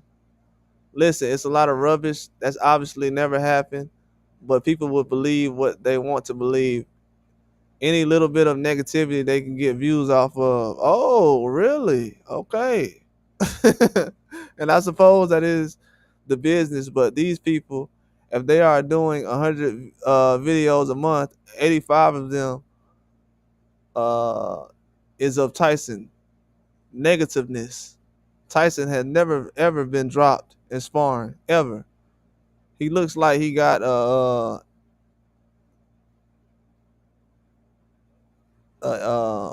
glass chin in the ring, but never in sparring has he ever been dropped. I'm sure he will have seen blue flashes and whatever. I've never seen him hurt, wobbled, or dropped. Now, do y'all hear that? I'm gonna go ahead and I might as well just put that up here so y'all can see it. Nah, it's a waste of time. So this man said he never seen Tyson Fury dropped or wobbled or hurt in sparring. He said it may look like he got a glass chin in the ring, but it's never in sparring has he been dropped. Y'all believe that? This man has fought Moses Atama and everybody in the sparring. And we know sparring is different. You'll open yourself up to get knocked out. We seen Charles Martin do that crazy crap recently, where he let some boxer punch him and he just had his hands in the air, and the guy ended up knocking him out. But to say that he never been dropped in sparring, come on, bro. Come on, man. Heavyweights, come on, man. Even Joe Joyce should be like, bro, get out of here. Yeah, Joe Frazier had the best hook, man. Joe Frazier, one of the most underrated boxers ever. But yeah, this is the guy that Benavidez was calling out, man. The guy who went in there and they said whoop Tyson Fury. And you got to realize Tyson Fury had a eye injury around that time. So the sparring he did do. So everybody said Tyson Fury didn't get hurt in the sparring, whatever. Do we realize that right after that he ended up getting hurt and getting a mark over his eye because of sparring? The fight with Usyk got postponed because of sparring. That's why the fight got postponed, because you were sparring too much and you were going too hard in sparring. And for you to be going that hard in sparring, and for that rumor to come out around that time, and then you go out the next fight, and what happens the next fight when Tyson Fury goes out there? He gets hurt and he gets wobbled. He didn't get dropped like he did against Ngannou. Now, mind you, this is after he got these dudes is insane, bro. Hey, listen to this. After Tyson Fury got dropped by Ngannou, Ngannou was an MMA fighter. This dude came out and said, yeah, he ain't never been dropped in sparring before. Yeah, but he got dropped by MMA fighters, so it's possible. You know, anybody can get dropped in sparring. It's possible, man. But the crazy thing is, they said that never happened, but the man went out there and everything they said that didn't happen in sparring, it happened in the Usyk fight. So it got to be some truth to it. Yeah, Frazier is a beast, bro. I got to actually go off of here later on and watch him. Watch Frazier, man. He's a beast. Joe Frazier's a problem. I like him, guys like him, Roberto Duran, animals.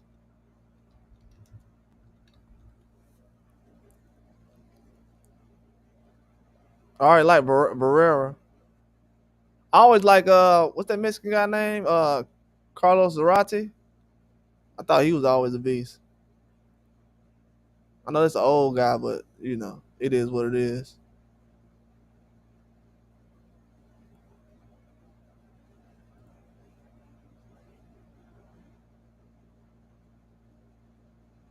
Yeah, Zarate was a beast, but it is what it is though. Yeah, but I like this matchup for Benavidez, man. Him and Zerto. I think him and Zerto, that's fight. If it was me, I would do that fight in Mexico. I felt like Munguia and Canelo should have been in Mexico, but if they do a Zerto Ramirez versus Benavidez fight, it needs to be at least either in Mexico or close to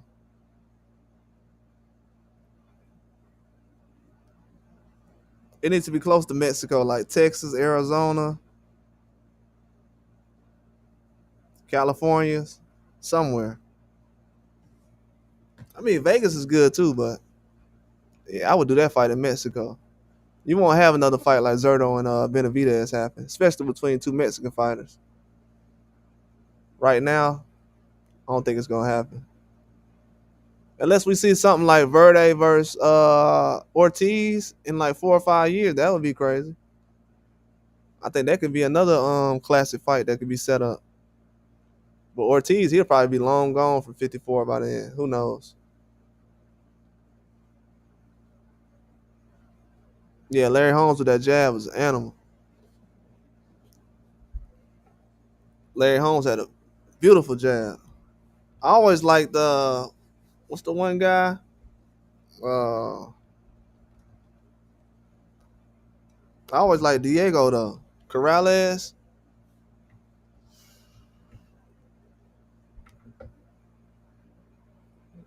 That was like one of the first lower weight guys. I was like, man, this dude is a problem. He was actually one of my favorite fighters growing up.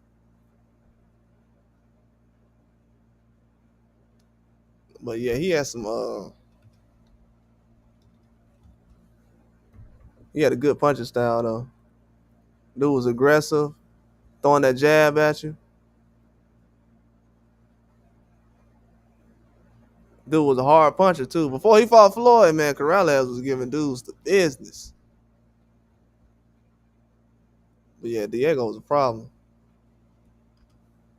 Had a powerful jab too.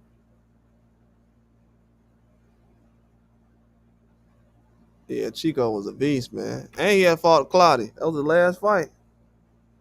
Man, Chico had a resume. Ended up stopping Castillo, then came back, got stopped. Yeah, that dude was a beast, man. Yeah, Larry had the best jab, man. He had the best jab. When I was growing up, I used to think certain guys had a better jab than Larry, but after a while, you realize, man, he's too good.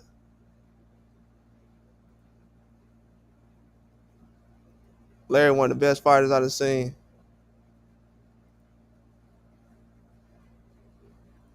I always thought back in the day when I used to watch him on TV that him and I used to think Roberto Duran was that big. I used to think Duran was that big like Larry Holmes. Then I realized, oh, Larry Holmes would have destroyed Duran. Duran's a little guy. He's like 5'7". I'm like, Larry Holmes would destroy that guy. This when I was a kid though.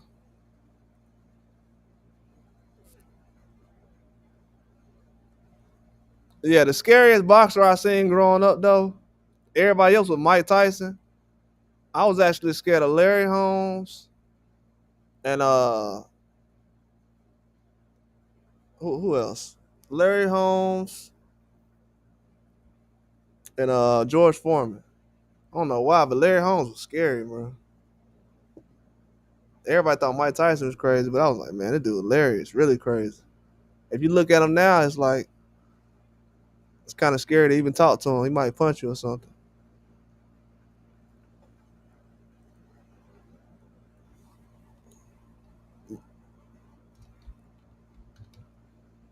But yeah, man, they have a lot of fights coming up over these next couple of weeks, bro. I'm telling you right now. Like the guy, we already know that Brian Number Jr. is fighting this weekend. Um, but yeah, that Jake Paul card with Zerto's gonna be on there. Floyd Schofield, that's gonna be in 2 weeks, June 28th.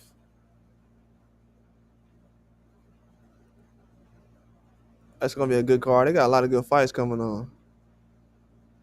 I think July is gonna be a lot better because you got Bam fighting with Diego Pacheco and Trevor McCumbee.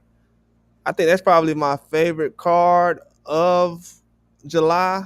I know July probably got bigger fights, but I've been waiting on Kafu versus I thought Kafu was actually gonna fight Chocolatito, but he's fighting Bam Rodriguez. Bam is that guy right now. I'm gonna be honest with you. He's fighting everybody I want him to fight.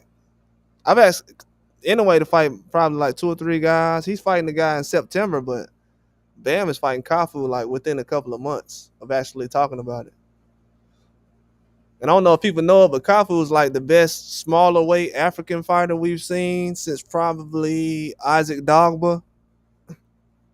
Isaac Dogba is famous for fighting Navarrete, Nick Ball. But it's going to be one of those type of fights. This guy Kafu is the real deal. I know the Barrios fight. Oh, Figueroa's fighting Joet Gonzalez. That's going to be on Amazon Prime. Oh, okay. Joet Gonzalez versus Figueroa. Oh yeah, another thing too. Juan Francisco Estrada fought last night. I almost got a stoppage. Should have got stopped, but dropped the guy 3 times.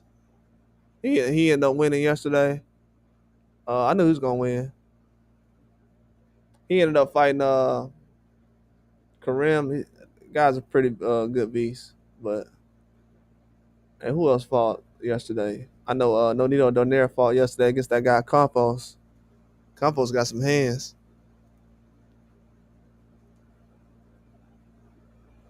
Yeah, it is, ain't it? Pacquiao and Duran. Yeah, even in some of these pictures they have, they kind of look similar. Like the way their hair was, before Duran had the beard. Yeah, a lot of these pictures they be looking the same. That's the crazy part.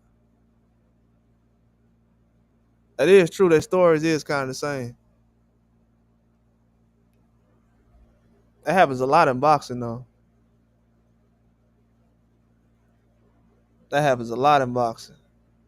I didn't realize till recently that Rocky Balboa's story was similar to what was it, Joe Frazier or something?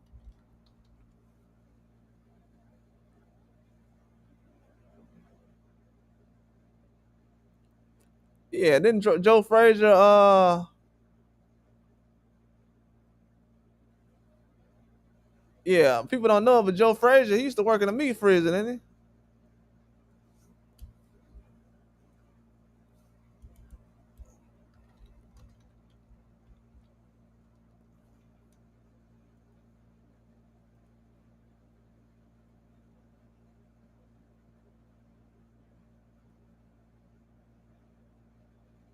Man, I won't be able to find that picture. Man, these people be oh man, they gonna let me see if I can get this picture.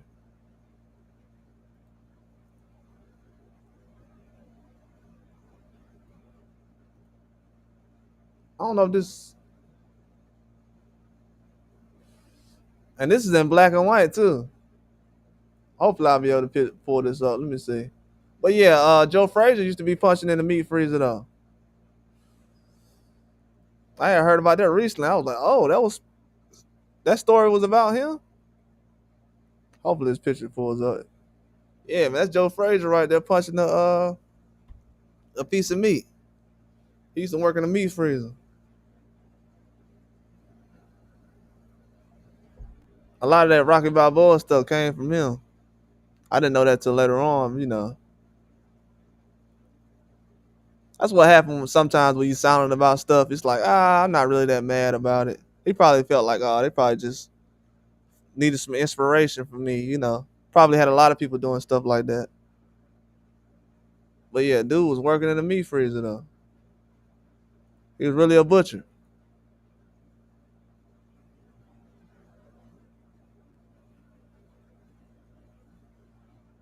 Yeah, that's crazy. Boxing has a lot of stories behind it, man. But Joe Frazier, him having similarities with Rocky Balboa, that was something I never expected. They say it took a lot of influences from Rocky Balboa, and he had a cameo in the movie or whatever. But it's a reason they had a cameo of him in the movie, man. It's a reason why.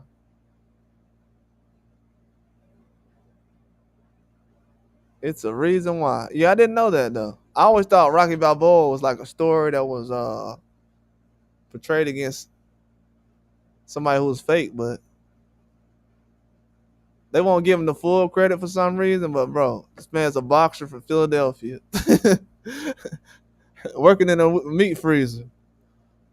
That's definitely Joe Frazier. No, it's specifically Nathan Wildman. It's specifically Joe Frazier though. He's that the story really came from. It came from really like Joe Frazier. The whole background. Because he could have did it a different. They could have did the story a different way, like Olympics or kind of like how they did Raging Bull. I know you probably seen that movie before, Raging Bull. But yeah, growing up, I never knew that Joe Frazier worked in the meat freezer. Never knew that. I even heard this recently. I think probably the last 5 years.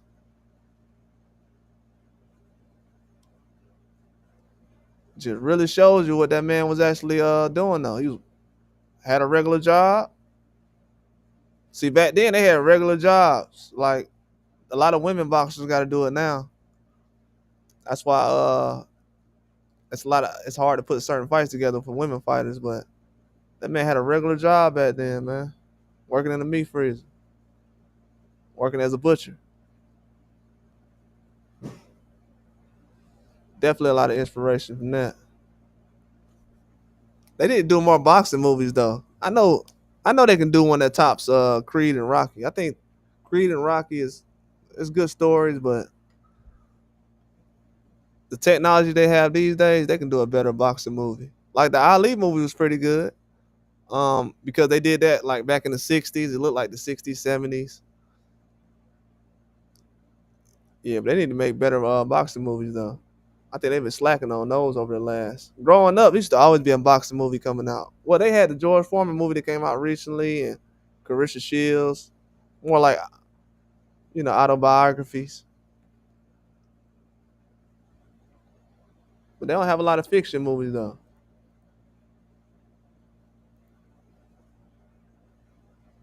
What you think about Schofield and Farmer? I think that Schofield is in for a very tough fight. I did not. You know what, bro? I haven't seen that fight yet. I'm gonna have to watch it today. I always try to find time to watch that fight. I mean, not that fight. I'm sorry, that movie. I'm gonna have to watch that movie today. That Foreman movie. I haven't seen it yet. Still haven't seen it. I think the Schofield fight is tough for Floyd Schofield. He should have just fought Shakur Stevenson. I know he was sick or whatever. This is a tough fight for him to fight Tevin Farmer. Tevin Farmer he's gotten adjusted to 135. Uh, Him fighting Zepeda and Muritai, those were his first couple of fights at 135. The toughest guys, number one contenders. And now you're going straight into a Schofield fight. Schofield is going to be in a very difficult fight. He might end up losing this fight.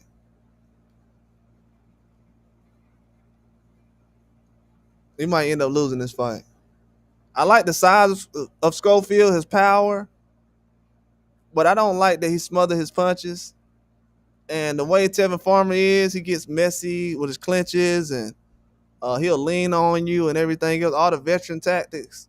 I haven't seen Schofield really adjust to those type of things. I think he will have a puncher's chance when it comes to Tevin Farmer. He will open up.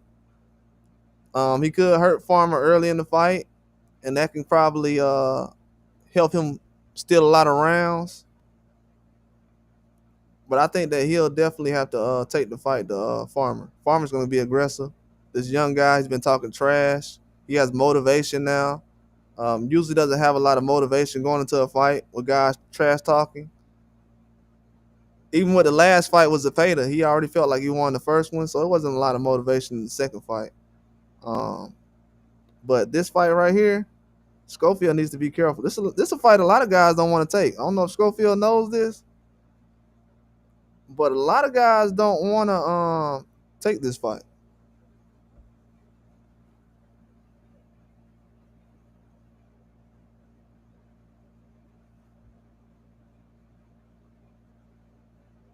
Johnny Tapia, yeah, I've been looking at Johnny Tapia's story. I've been reading up on him.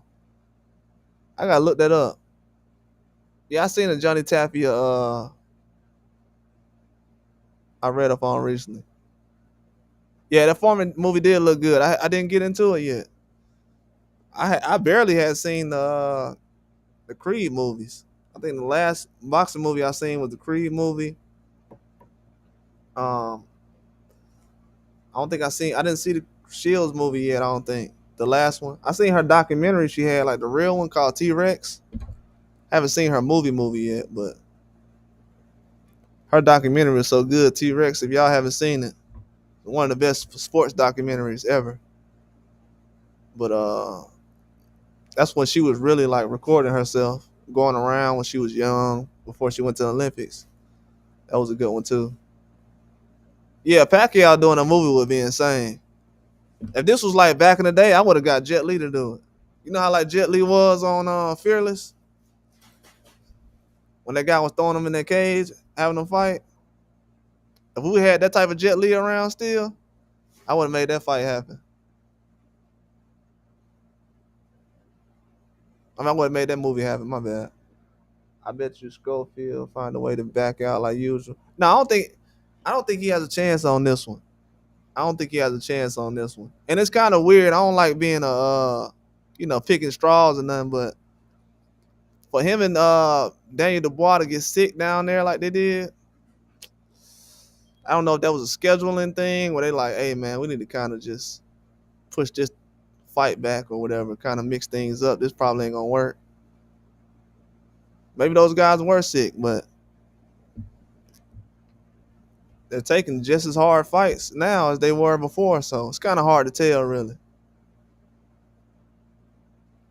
Yeah, I got to look that Tapia fight up. I haven't looked much at Tapia over the last couple of months, but he was the guy I was gonna read up on more, and it was somebody else. But Tapia was one of the guys. I'm glad you actually said his name. I'm actually supposed to write that guy's name down. Yeah, I be going back researching people I don't know because I don't know everything.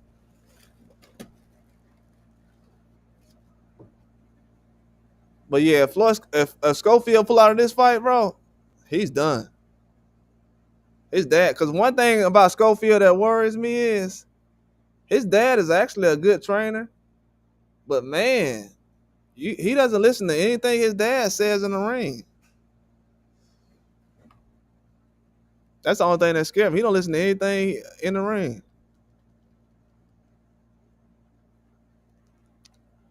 That's the only thing that kind of worries me about Schofield, but I think he's gonna be it's a tough fight though. I think this guy is the real deal as far as trying to have these fights, but with guys like him and Keyshawn pulling out of fights at the last minute, whether you're sick or overweight or you made weight or you tried to weigh in, you were overweight. It's too much going on. You know what I'm saying? I don't like the guys who have the mentality like I'll fight anybody, and then when it's time to fight, certain fights don't happen. Because it's no guarantee you're gonna get a chance at the Shakur Stevenson fight again. So he definitely has to redeem himself. I don't think it hurt his career, but it didn't help. He at this point right now, he needs everything to help his career. But yeah, Tapia, man, he definitely has a good story. Pacquiao had a lot of he didn't have a I wouldn't say he had a lot of help because he was poor growing up, but he had some situations where a lot of trainers and people stepped in for him, even to the point he's at right now.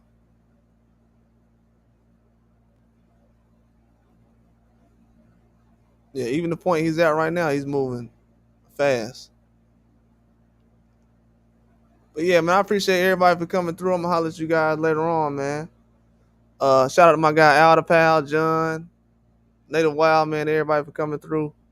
We're gonna be back on tomorrow, man. Got some more for y'all guys coming later on. But yeah, we already know though, Benavidez, the guy's definitely a monster. We definitely learned that today. But I appreciate everybody for coming through, man. Talk to you guys later. Native Wild, man. Appreciate everybody for coming through. Talk to you guys later on. Shout out to Al Pal and John too. Isaiah, everybody else I missed up there.